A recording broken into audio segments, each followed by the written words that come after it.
Morning. Good morning.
Good morning.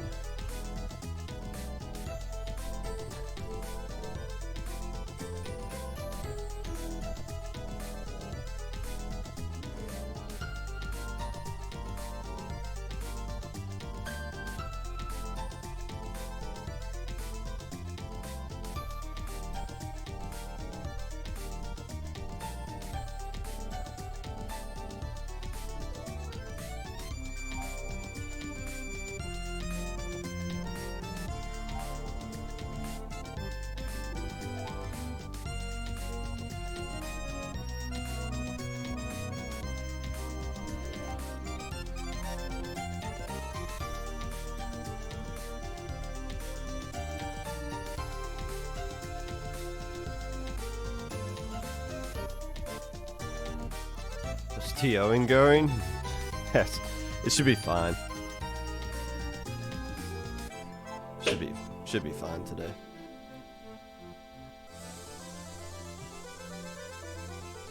Those 4 Swiss groups have become pretty easy for us to handle.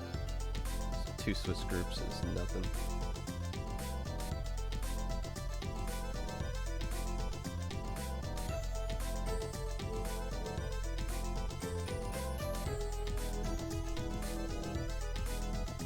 Yes, of course they have.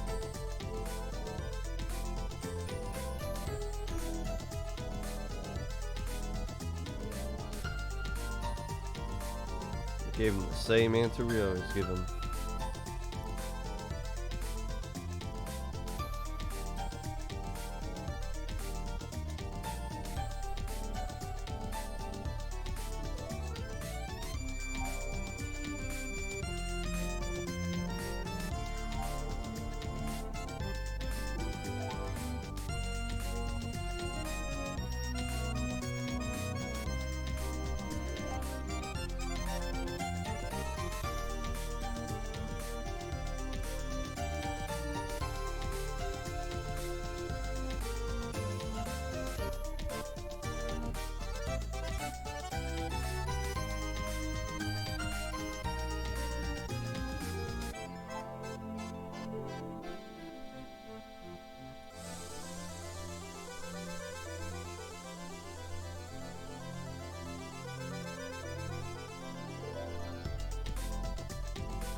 Yeah, we're at 102 right now. I think we kicked out 8 or 9 teams for splash tag issues, and there's probably one team we deleted half their roster for splash tag stuff, so I don't know if they're actually going to play or not.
It's from Bomberman 64.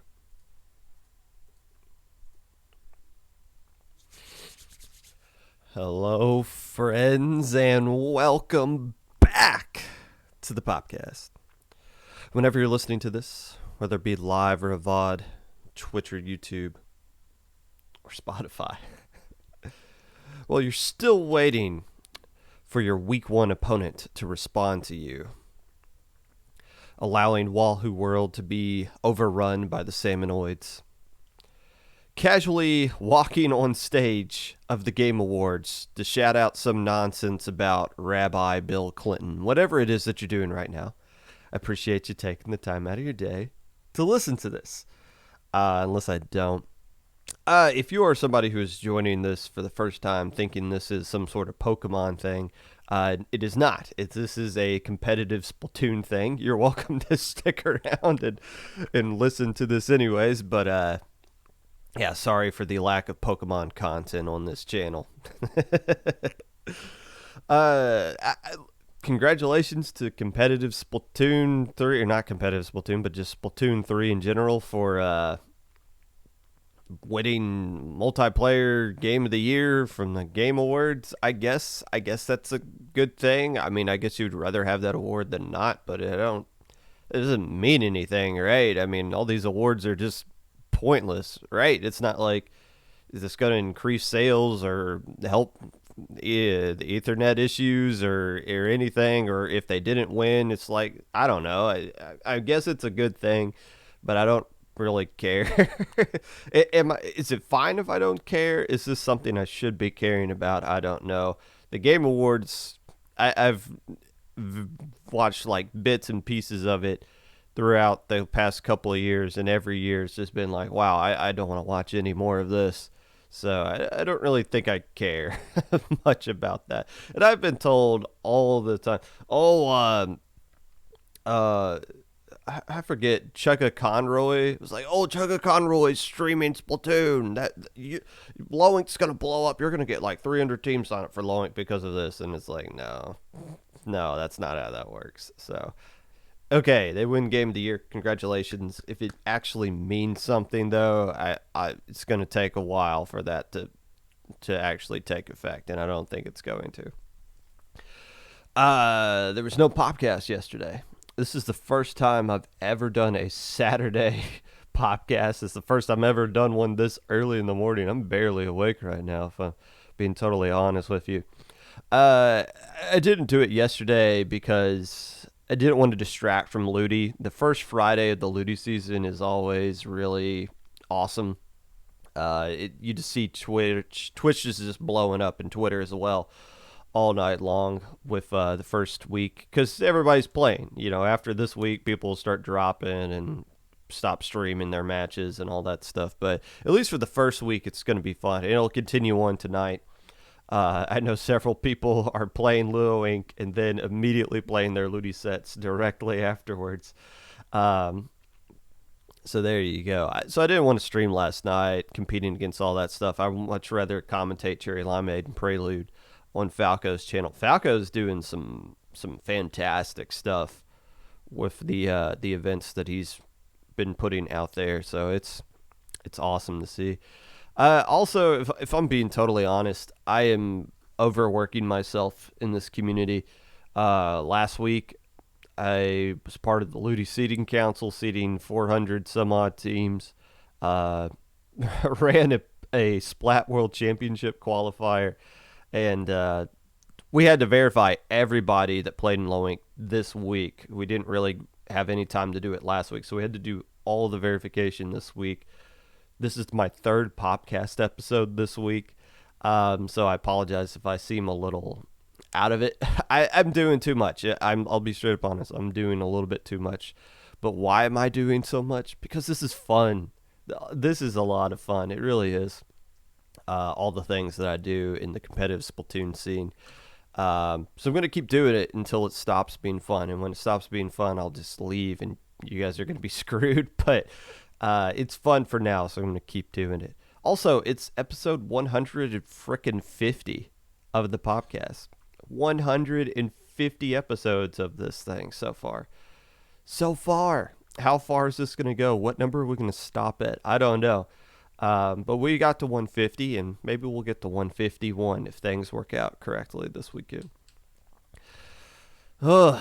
News. There is a tournament going on tomorrow, Splat a Little. I believe Splat a Little 8, I want to say. It's either 6 or 8.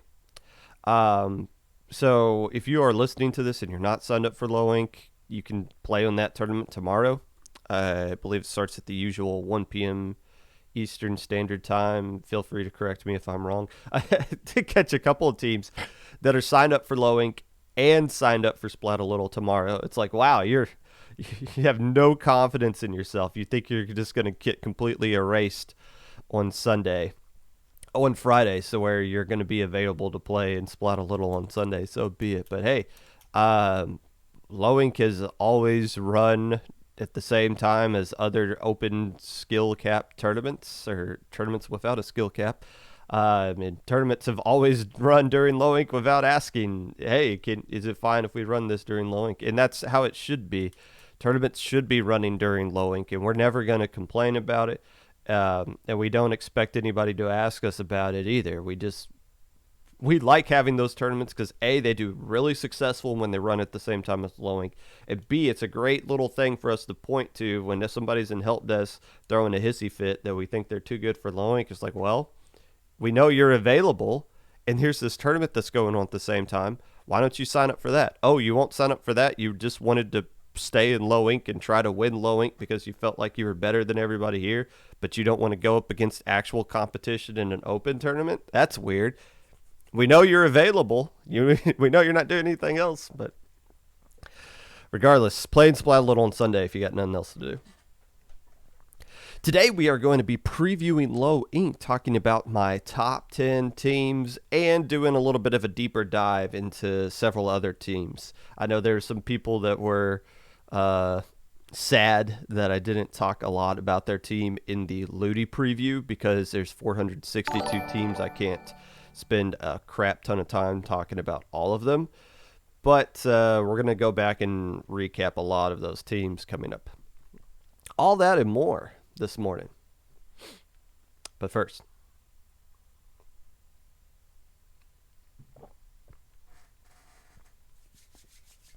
look, I see you guys typing stupid things in the suggestion channel month after month. I see you guys go on Twitter and call us a Mickey Mouse tournament. I know, like, the vocal handful of you are really not happy with the new format that we've used the last couple of months. Like, groups into single limb is some sort of foreign, bizarre concept that nobody can understand or appreciate. Like, we don't just see it being one of the most commonly used tournament formats since Adam and Eve first played in a rock, paper, scissors tournament back in the day. I don't know. Like, it's not worth all of the griping people have been doing the past couple of months, because it's really not that big of a deal. But that being said, yes, myself, I am looking forward to this Low Inc., where we don't have enough teams to do that top 32 4 Swiss group thing. Yes, I don't think it's been officially announced in the announcement channel, but anybody who just pays attention knows we have to do the 2 Swiss group, not the 4-1, which means it's Alpha's just going to be the standard double limb it has been for most of the day 2 era Low Inc. that it's been up to this point. And I know some of you are going to be excited about that. I am excited about it as well. Because it's, from my perspective, it's just easier. Day 2 is so easy with double limb. There's very little issues you got to deal with. You just got to make sure matches are moving along at a consistent pace. The only real issue people throw out there is that they make illegal counter picks, but it's easy to catch. So there's no like, oh, we got to seed top 32, and then we got to seed alpha and gamma beta immediately after that and do it as quickly as we can so we don't slow things down. So it's pretty easy to do from our side, and we've gotten really good at dealing with 4 Swiss groups, making sure those things go through smoothly. But 2 Swiss groups is even easier to keep an eye on. So it's don't get used to this. Don't think this is going to be the standard. The top 32 format is going to be coming back, especially next month. But I am personally, I'm just happy that we can have a double limb tournament this time around. I'm looking forward to it.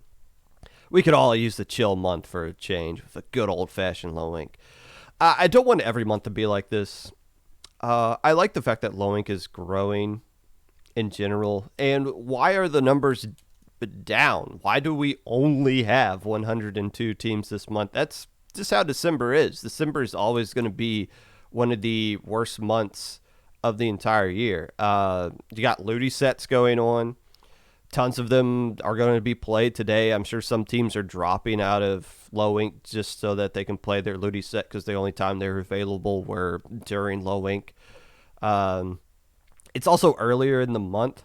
There's storm break next weekend. There's Christmas right after that. I don't think if low ink was next weekend during the storm break week that we get more teams, but just the fact that it's a little bit off schedule and during a massive holiday month, I think does kind of lead to availability for some teams being up in the air. Plus, you got a lot of students taking their finals this past week. Didn't really have time to grind the game. Probably just want to take this weekend to relax and not playing anything. So it's understandable. Last December was the lowest registration, the lowest amount of turnout we had in a low ink in the entire 2-day era. 59 teams played last December. That's just how December is. What concerns me, though, is that January is always the biggest tournament of the entire year. 2 years ago, January was the first time we ever had a 4 groups of Swiss, and it caught us off guard, and you had the first and only, hopefully the only team ever to miss top cut by going 5-1. That was Red Sun. They took 1 loss on Swiss group, and they missed alpha bracket because of it. And we were like, we could never let this happen again. That's why we have the 32 team group thing. This past January is the biggest Splatoon 2 tournament of the entire year.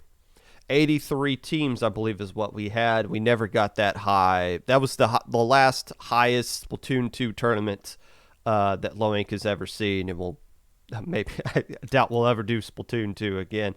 But January is always massive, especially and December is always the worst. January is always the biggest as far as the registration is concerned.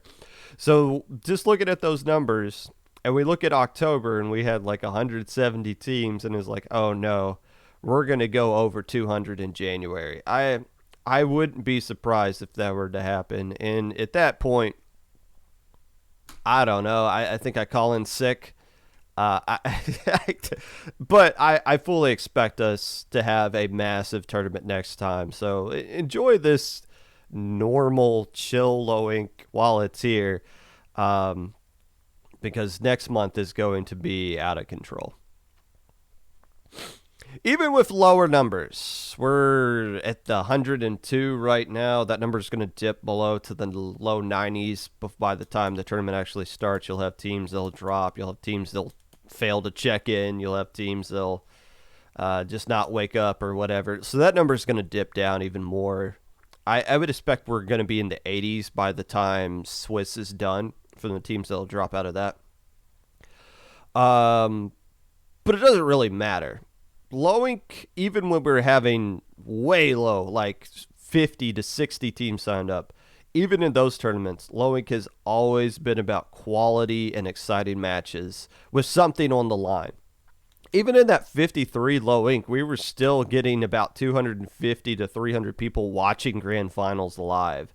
So the audience, the Twitch audience, is not going anywhere. It's they're always going to be tuning in. And as we ban more and more people, there's more people that can watch the tournament instead of be playing in it at that time. And they always come back and do that. But there is something on the line here for a lot of these teams. Ludi Divs just came out. And no, we're not doing the mom spaghetti tournament that we've usually done in the past when Ludi Divs come out.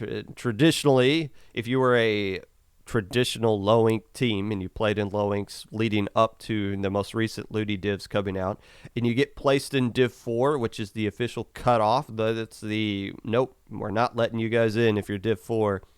We've usually let a couple of those teams in for one more go-around, one final chance to win low ink and then escape off into the mid-level night that apparently is a thing that you guys have created out of thin air. This time around, we're not letting the Div 4 teams in. It only affects like a couple of teams. I think it's Drifting Tide and Citria. And, of course, those two teams, you could have banned them this month anyways, regardless of what their Ludi Div is, because of the results they get outside of tournaments. I think Swag, like Ohio, tried to sign up, and we're just like, nah, no thanks. So it's not going to be that mom spaghetti tournament win at all costs, because you're never going to get another opportunity. And I feel like it's fair, you know. I know we've done it in the past, but just because we did something in the past doesn't mean we are auto locked into doing it in the future and forever.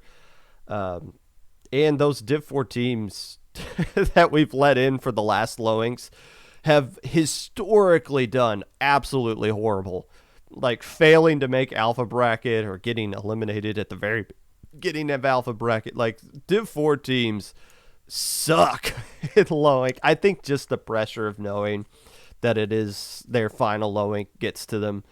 So let's just skip it this time around and not even bother letting them in. But that's not what I'm talking about when teams that, with Ludi Divs coming out, have something that are on the line. Ludi still has a strong presence in this tournament. Everyone is going to judge their wins and losses based off of what their opponent's div is.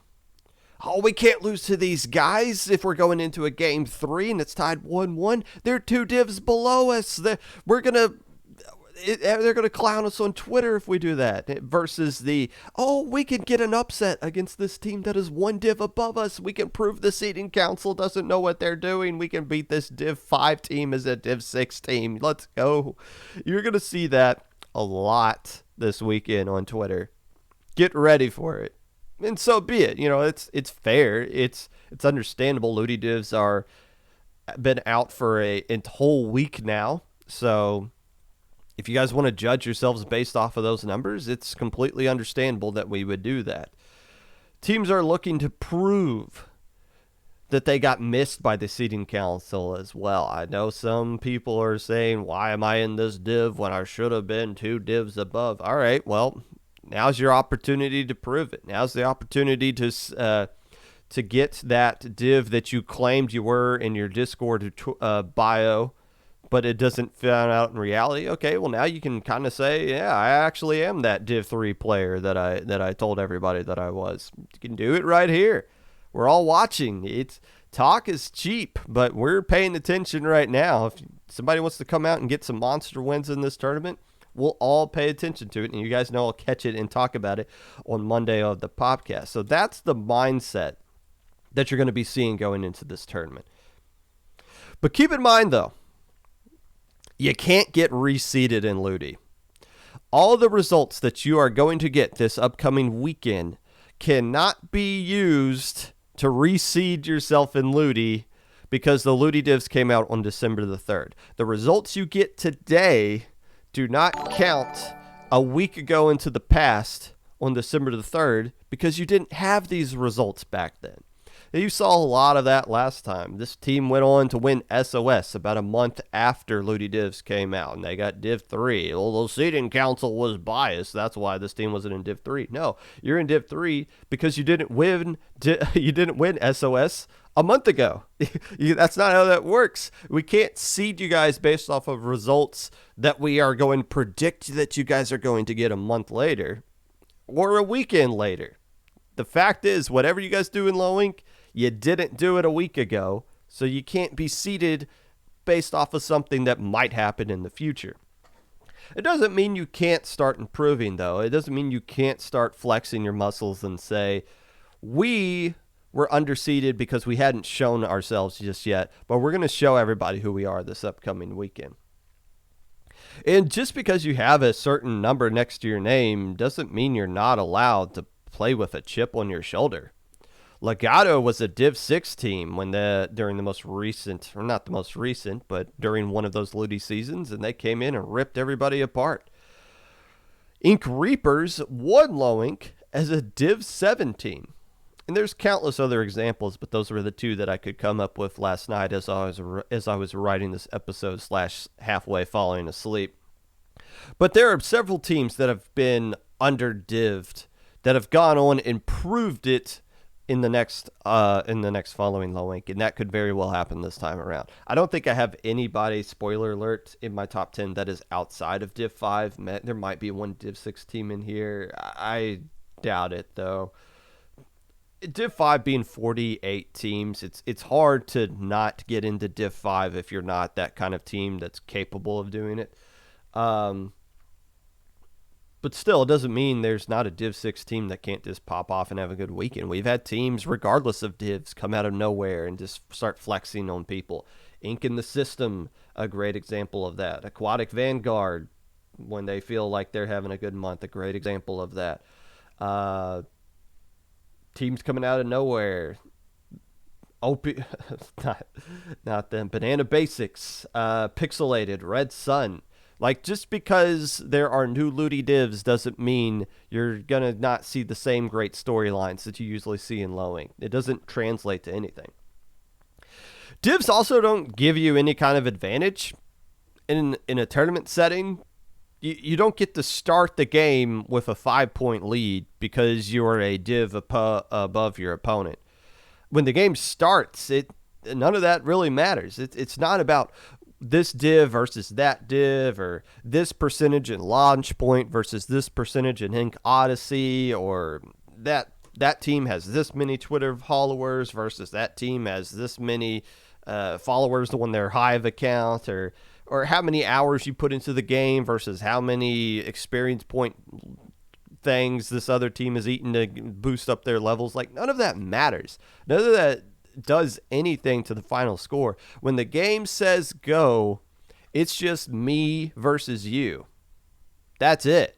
And that's all it ever will be. And that is the beauty of sports. That is why I literally got my bachelor's degree in sports. That's why competitive competition is one of my favorite things on this planet, because it's the great equalizer. All these things, all these opinions, all these things that separate us into different categories, all of that is total bullcrap. Because when the game starts, when the ball gets tossed up in the air, when the football gets kicked off, all that goes out the window, and it's just me and what I brought to the table versus you and what you brought to the table, and we figure out who's better than who right then and there.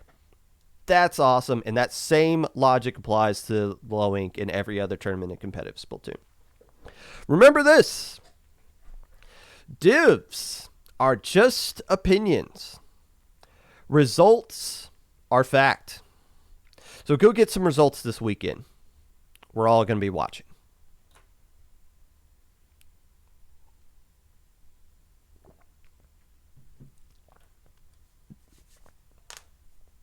There's a person asking if divs do not get higher seeding. It is worth noting the seeding that we do in low ink there is some loose seeding that we do for low ink. We don't actually go through and seed every team 1 through 102 in low ink. We don't have enough time or patience for something like that. Instead, every team gets assigned a number 1 through 5. 1 being the alpha teams, 2 being the betas, 3 being the gamma/deltas. Teams that are 4 have played in a low ink before or some other tournament before but didn't make Sunday. And the teams that are 5 are the baby's first low inked. The 1 teams get seeded in first. The 5 teams get seeded in last. So round 1 is somewhat seeded to be total curb stomps, and most of the time it is. You very rarely see a match go 2-1 on round 1. Well, the reason we don't do seeding is because for Swifts, Battlefy doesn't care about seeds starting in round 2. So we're not going to lose whatever hair we have left trying to do actual, this is the number 2 team, this is the number 10 team, when it doesn't change the result for round 1 anyways, and Battlefy doesn't even care about seeding afterwards. It's just based off of your record in round 2 through 6. So, yes, it is a factor in what number you got, but it's not going to change anything the course of the tournament, so it's not really that big of a deal.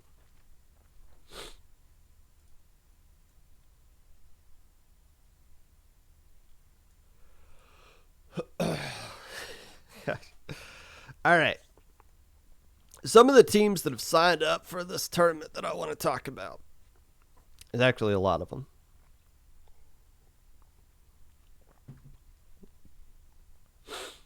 I don't want to spend too much time on it because I got to actually run this frickin' tournament today.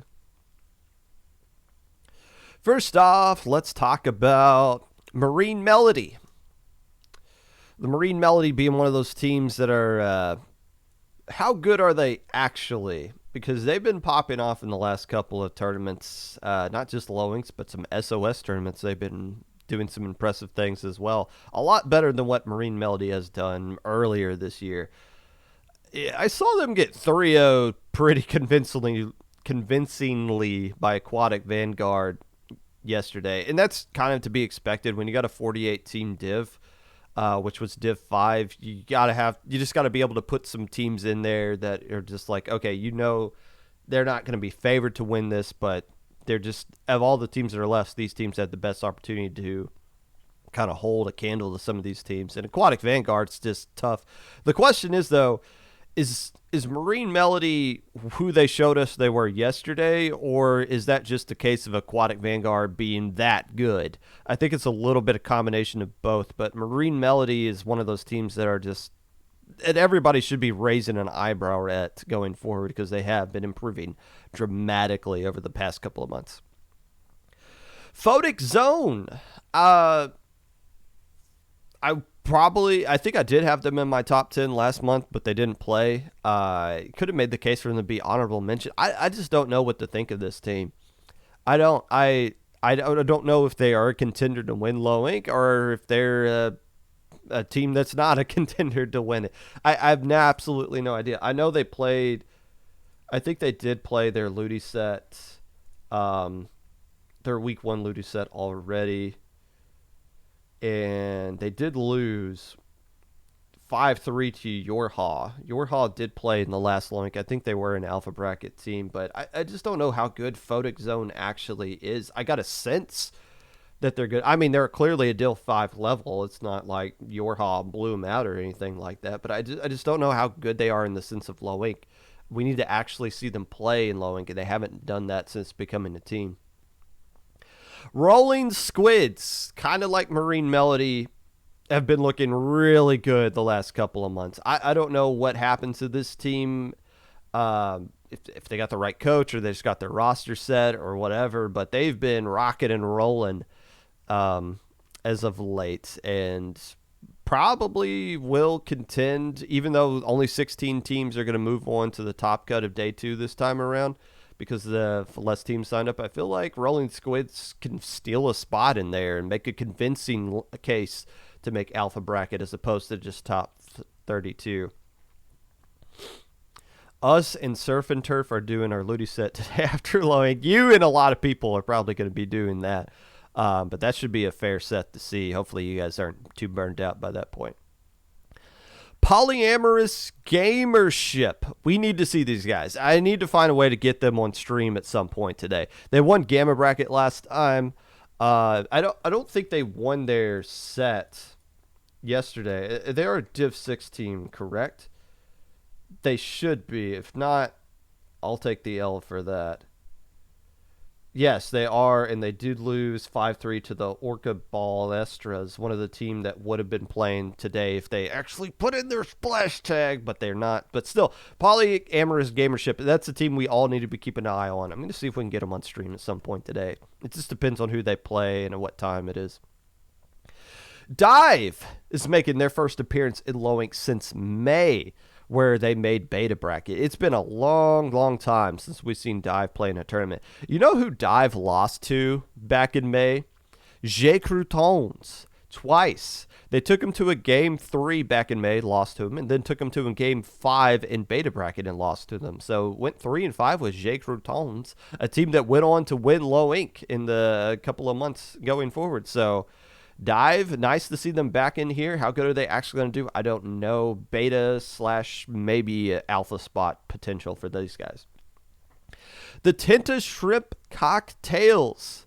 Not to be confused with the Tinta Shrimp tacos or Tinta Shrimp ramen, or just straight up Tinta Shrimp is what they're being known as, playing in this tournament in Ludi.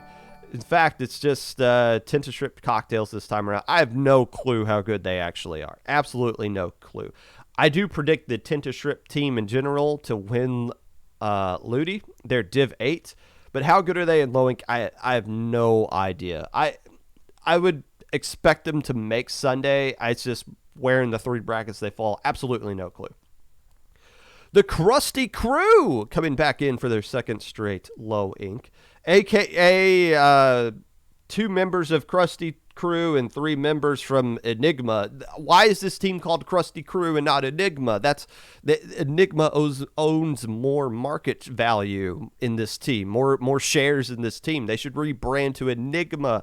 Maybe it's just more of a, let's give Krusty Crew the name just out of a respect or something like that. I don't know, but I know how stock works to some extent. This team name should be Enigma. Somebody should file some lawsuits for that there. Made top 32 last time. Beta / gamma potential for this team. Insquidius. I would like to see Insquidius make Sunday this time around. They barely missed it last time. About as how big of the tournament was last time, 147 some odd teams. Insquidius barely missed. I think they were just 1 spot away from making Delta bracket. So I would like to see Insquidius find a way to make it into day 2 this time around, because they were so close last time. Sunfish. Hey, shoutouts to Triton, who thinks I played some sort of role in the Splatoon 3 winning the Multiplayer Game of the Year award. Tweeted out a thanks to Prochara, Dude, and me. And I appreciate you guys thinking that I'm on the level of those two. I'm not. In fact, my target audience is completely different from those two. My target audience is competitive, sweaty idiots who make up like a very small portion of the entire scene. But hey, thank you, Triton. I just saw that and I was like, what? Why am I in the same category as those guys? I'm not even close to them. Nor do I want to be. I ain't got that time to put in that kind of work. Still, Sunfish, they're playing and Triton's a part of it, and we like Triton. So we'll give it a shout out. June. Actually, no, it's December. You're off by about several months. June's my birthday month, though, so we like these guys, I guess. This is another team that deserves a second look at being on stream. They made beta last time. They made top 32. Are they? I think they are in Div 6 of this thing. They are, and they've yet to play a match as anybody. Wow, Group F of Div 6. Are you guys just playing all your things this weekend?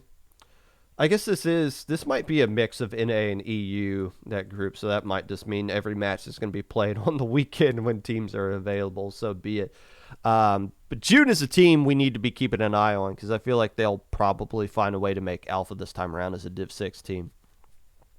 The United States Postal Service.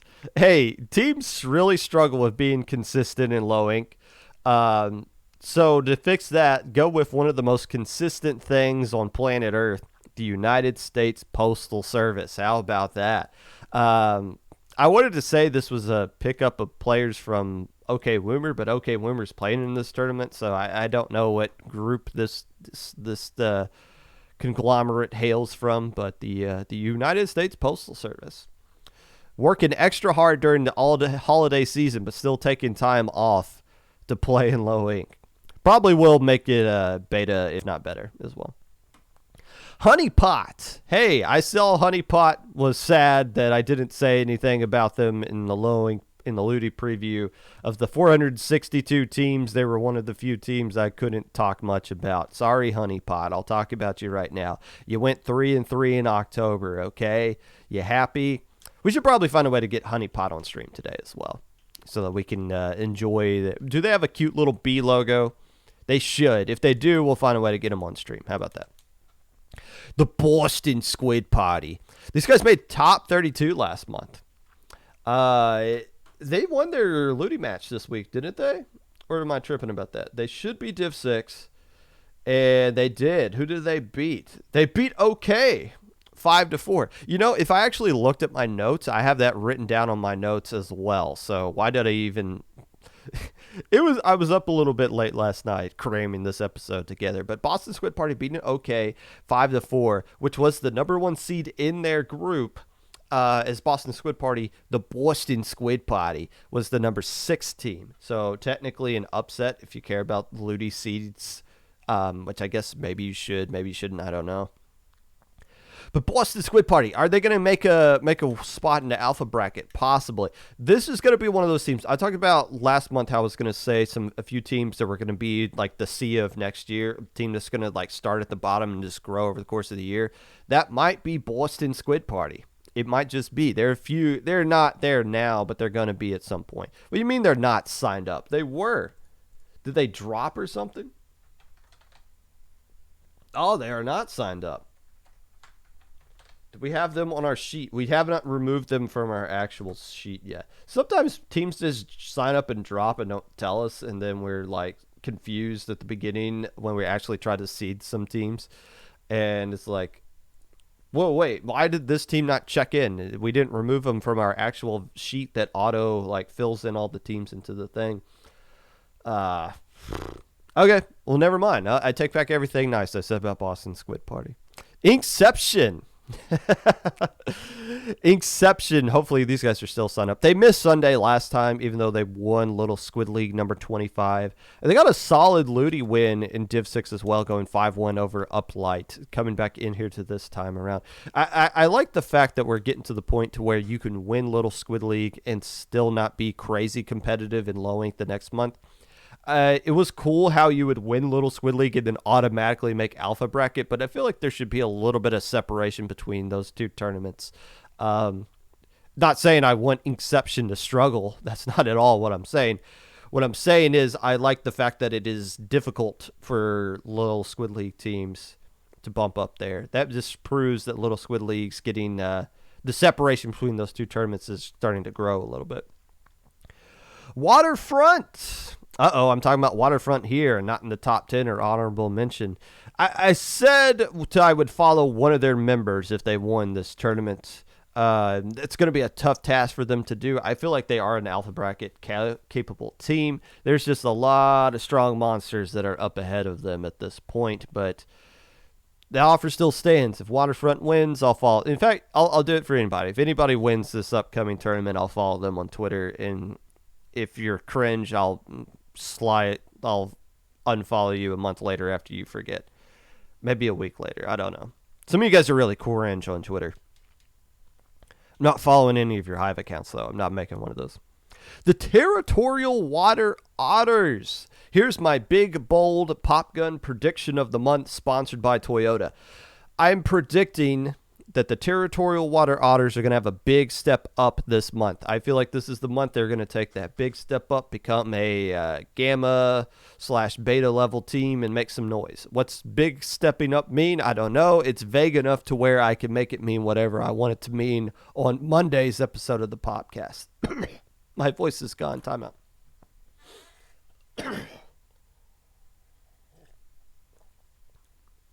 I got choked up talking about the water otters.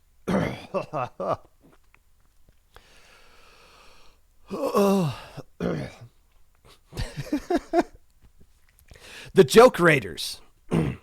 Not to be confused with the Las Vegas Raiders that are a joke. The Joke Raiders made a deep loser run in third place of Gamma last month. And making Gamma was always been a difficult thing. It's still going to be difficult to do this time around. You're going to have 3-3 teams still not find ways to qualify for day two in general. But the Joke Raiders made third place last month, got a lot of good wins. Can they find a way to propel themselves up to beta this time around? That's the question we need to know. That needs to be answered by the Joke Raiders. Vicious Heroism. The reason I'm listing Vicious Heroism here is because I cannot believe they got their splash tags fixed in time before registration closed. There's always those groups of teams that sign up super late, and none of them are correct with the splash tags, and it's like, we're not going to sit here and ping teams all the live long day. We got other things to do. Either fix it or we drop you. It's up to you to figure it. When you guys sign up for low ink, you hit that box that says you read the rules, and that means we can say, you did know you had to put your splash tag in. Your captains acknowledged it by checking this box. Vicious Heroism did it. They got their splash tags fixed right before registration closed, so congratulations to them. Don't know anything else about them. I got it listed down as day 2 potential, maybe beta bracket is the peak for these guys. We'll keep an eye on them. Last Ditch Effort. This is one of the teams that I know of. I know Last Ditch Effort is a thing. I know I've talked about Last Ditch Effort a lot on the Popcast over the past 150 episodes. I don't remember anything about them. Completely forgot, other than I just know that I've talked about them at some point. That happens. You guys think I remember every single thing I've talked about on this Popcast. I don't. I'm not even awake right now, so this whole thing probably is a dream. I'm probably going to have to wake up and actually do the podcast when this becomes something that isn't just something that is living in my dream in a head right now. Hopefully there's less idiots in chat in the when I actually do the podcast episode. But LDE, I'm at least going to mention them because I wrote them down last night. Also, Transients. I hope I'm pronouncing that correctly. This is just another team that I'm just shouting out because I wrote their name down super late last night and wanted to give them a shout out. Thomas is on it. They got bees. You can't go wrong when you got a bunch of bees. We like bees here on the Popcast. They make honey, and Honey Pot needs this team to do well if they want to continue to operate as a Honey Pot team. So there you go. Also Honeycomb, which is in Div 2. A lot of teams are hoping Transients does well just because they got bees on their roster. Surf and Turf is the last team I'm going to mention in this section. Surf and Turf has been one of the slowest burn teams of all time. It's like the pace that they take to climb the alpha bracket ladder is so unbelievably slow. But the one good thing I can say is that it's always moving up in the right direction. They're climbing up. It might take them 6 years to win low ink, but at some point, Surf and Turf is going to win low ink. To clip it. And on episode 300, we might get there. But the good thing about Surf and Turf, unlike a bunch of other teams in this tournament, they've constantly been moving up, no steps back. Triton says, it's probably harder to remember because there were 2 last-ditch effort teams. Oh, this is a completely different team? LDE capitalized in lowercase LDE. Okay, well, fair enough. So this might just be... You know what sucks about that? When you're going through the seeding council and you can't just... I talked about how you can't even spend 5 minutes looking at every team. Sometimes if you just name yourself after another team, that might be enough for somebody in the seeding council, especially me, to be like, hey, these guys should be Div 7. I remember them last year. And it's like, oh, wait, that's not even the same team? Like, oh, crap. Oh, well. I mean, it's when I played soccer in my youth, our coach would tell us, if the ball goes out of bounds and you know that it's like the other team's ball and you're the one who kicked it out of bounds, go grab the ball and throw it in anyways. Sometimes the referee doesn't really know, and they just go with whoever has the most confidence in claiming that the ball was out on the other team. So sometimes you just do that. Oh, it's out of bounds on me, but I'm going to go get the ball anyways until the referee tells me it's not. And sometimes you got away with it. That same kind of thing can go on for a few teams at the seating council. Saturday Popcast plot is wild, guys. Almost choked at us live and then turns it. This might be the only. This is the first Saturday Popcast we've ever done. It might be the last one. Who knows? I don't think I missed any other highlighted stuff. No, we didn't. Okay, we're good.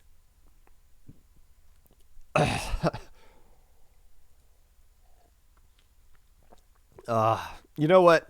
Death by Popcast is not the it's not the worst way to go out.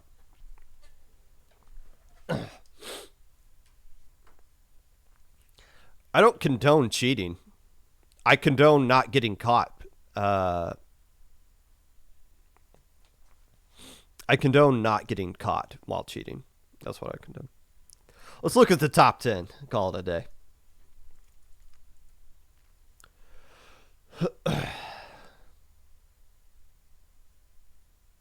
Oh, snap. I got followed by Barry on Twitter. We'll follow back. Hell yeah. The honorable mention of the top 10 teams as I get my... Do I even have my top 10 notes out here?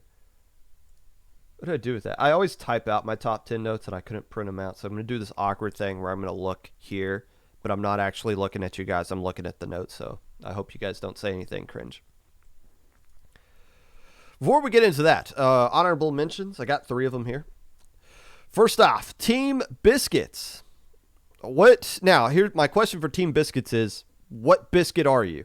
Are you just the, are you the type of biscuits that people over the seas would claim are biscuits, like, cookies that aren't actually biscuit? Or are you real biscuits, like we call them here in America, where they're just, biscuits, something you would eat for breakfast? That's what I got to know before I can put this team in the top 10.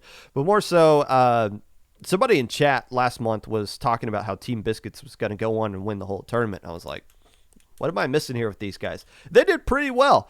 I think they made beta bracket last time after making top 32. They got some potential there, but this is a tournament. This is kind of month where they can kind of show what kind of biscuits they actually are. Hopefully it's the American kind, the best kind. Crescent Knight very well could be in my top 10, but these guys are I guess, I don't know. I didn't just see them play for one more month. They made top 32 last time. They didn't show up in round 1 of top 32. Like, literally didn't show up. But we're about to drop them, and they were like, no, we're here. So they just took the L in round 1 and then won their way in the alpha bracket, and then just I don't remember what happened to alpha. I think they just fizzled out. So it's like, okay, how good is Crescent Knight for real? I have no idea. But I feel like they're a team that should be at least in the honorable mention and probably is top 10 next month. Neon Palm Tree. If you want an official number 11 team, we'll give it to Neon Palm Tree. I had them in the top 10 last month. They're just not there this time around. And as far as I know, they are still... Are they even signed up? Sometimes... They are. They are signed up for now. So we'll see what they do this month. But I got them at the number 11 spot.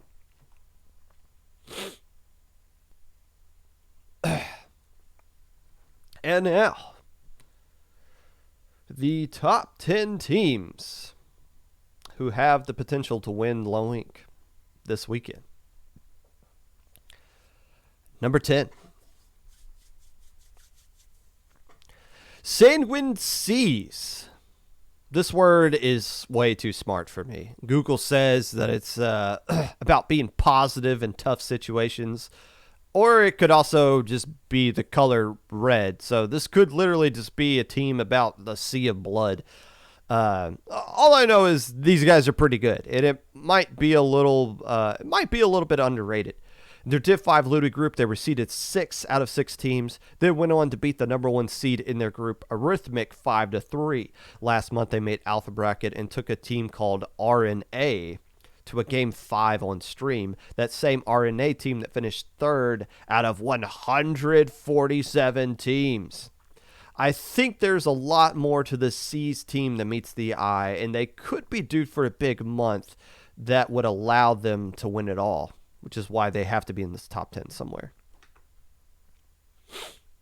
Number 9.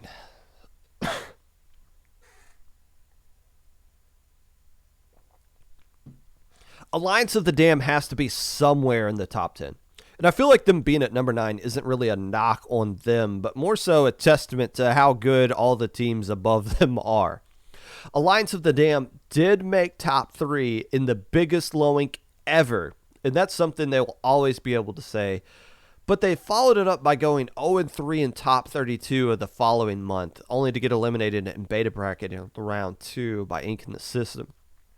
Like most teams on this list, however, they've won their first Ludi Div 5 match of the season, dismissing Team Biscuits 5-1. So they're coming into this month with some bounce back momentum. But I feel like the other 8 teams that are above them are just in a better spot at this current time to be more successful in this lowing.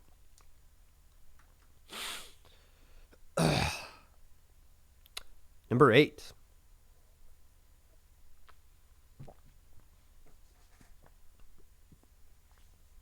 Ink in the System is back again and is still holding on to their top 10 spot. I think they've done enough to prove that their 6-0 run a few months back wasn't a fluke, and this is the new standard for this team going forward. But what they have yet to prove is that they can compete early on Sunday. Top 32 or double them, it doesn't really matter. You still have to win best of 3 sets at the start of the day. And Ink of the System, for roster issues or whatever reason, has really struggled to pull that off. They did take second place to Myopsidus in beta bracket last month and are coming off of a 5-3 win over not your, but my Lag Paradise to start off the Ludi season, in a group you'd think they would be the favorite to make playoffs in. But it all comes down to, can they finally get going early on Sunday before it's too late? And with it being double elim, when you lose 2 times, you don't get to play in a consolation beta bracket. You're just done.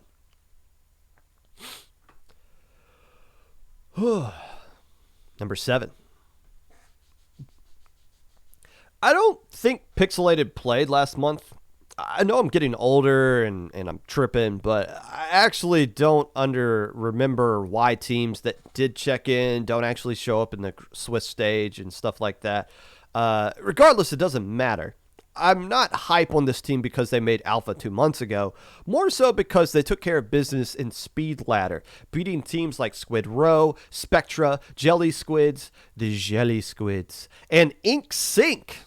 They also won their first Div 5 Ludi match of the season against Infinity Rain, the team that won Delta last month, but would be an alpha contender if they actually signed up this time around. If Pixelated plays, not just checks in, but actually plays, they're going to do really well in this tournament. Number 6.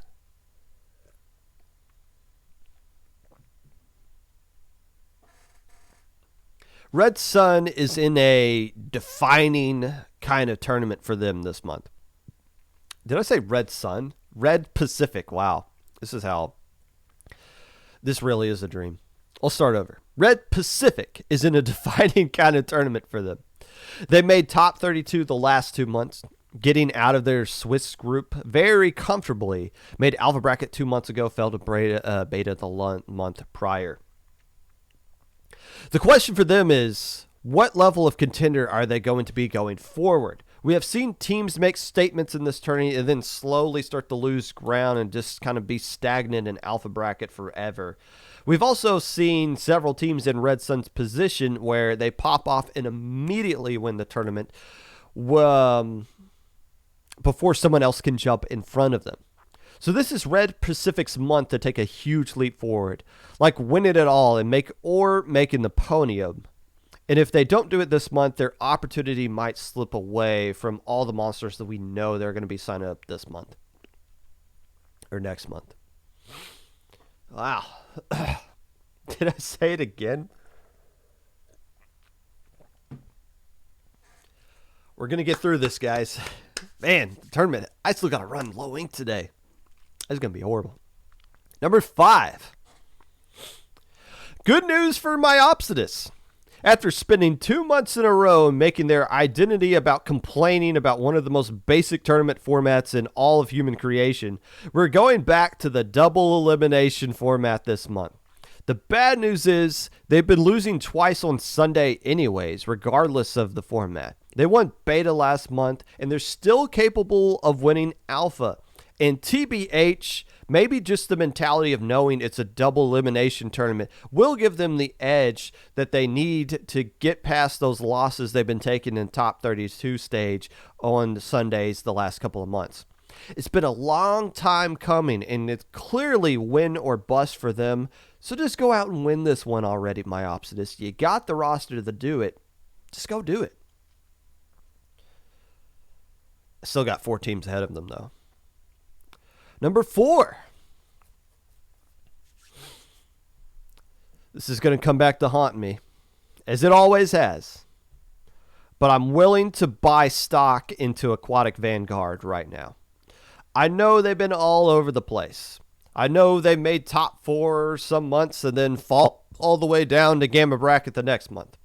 But now their roster, the core of their roster seems to be set. I'm a believer again. I know that me admitting this will cause them to just completely dismantle this month.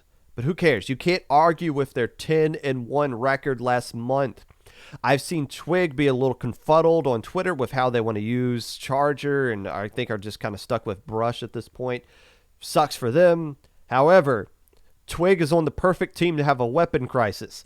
Ike can do anything. Nito can hold down the front lines. And how about top level dropping Chargers to use Flings it anyways? Old Beast Tyrese has got you covered there. This team has the pieces, and I hope they finally have the confidence in themselves after 5-0ing Marine Melody yesterday to finally be consistent and make it back to the podium. Number 3. What is the difference between Crimson Quake and a Crimson Wave, you might ask? A lot, actually. Turns out their roster only consists of 2 to 3 players that were part of the CQ era, which was a consistent alpha bracket contender when they were not dropping from the tournament. They got second place in a recent Friday night splashdown, whooped the Jelly Squids 5-1 in Ludi yesterday, and got alpha last month.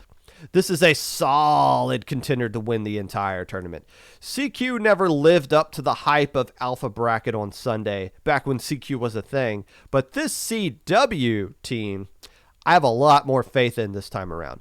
They will make top 3. Bet. Number 2.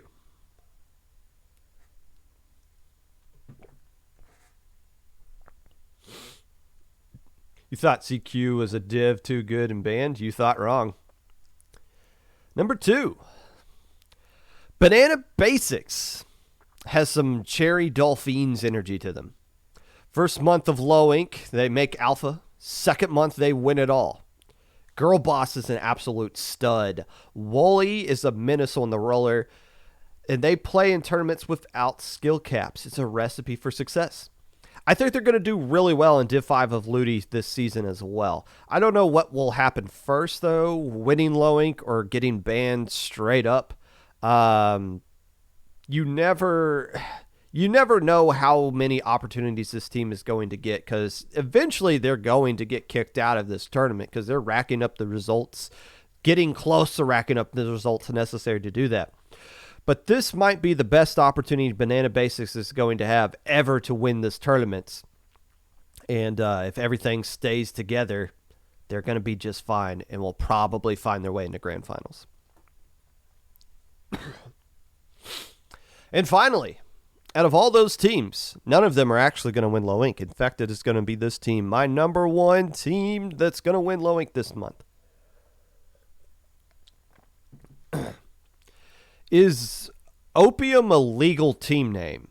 Like, are we just going to have a team that just calls themselves a drug? Google says that opium can be used for medical purposes, so let's just go with that. Regardless, if you're wondering who this team is, It's the Div 5 monster, formerly known as RNA, that finished third place last month. They traded wins and losses with Sanguine Seas and Banana Basics, both of whom are still here. However, the team that put them out of Alpha Bracket and won the whole tournament last month, Sia, isn't here. So it's just a question of how much have they improved from last month to this month. Because the only thing that I could find from them on Battlefy, unless they did a Flutie, was the Proving Ground Splat World Championship qualifier for Europe, where they did beat Helios while losing to Myopsinis, another team that is also here.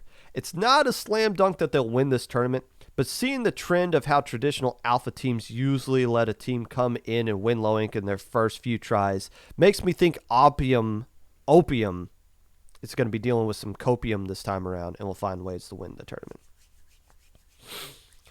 So there you go. There's the top 10. And we are officially done. I believe check-in opens in 30 minutes. And I probably got some TOing stuff that I need to do for this tournament. So there you go. If I didn't talk about your team, if I didn't put you in the top 10, guess what? We're going to be doing episode 151 on Monday. And we're going to offer up apologies if it is warranted. So there you go. We'll see you guys on Monday. If you'd like to be a part of the podcast in any way, feel free to reach out. My socials below: Twitter, Mr_Popgun, Discord, Popgun, #5882, YouTube at Popgun20 at 25 Popgun, Twitch at Popgun25, Anchor.fm/Popgun, TikTok at Mr_Popgun. Falco Flyer is going to be commentating a lot this weekend, so let's head on over to that. Thank you for coming out this morning. Invalid username. I guess we can't raid Flacco Fire, but we can raid Falco Flyer. Don't forget to check in. Don't forget to wait for all your teammates to sign up. Don't check in if your teammates aren't awake. Don't be that guy.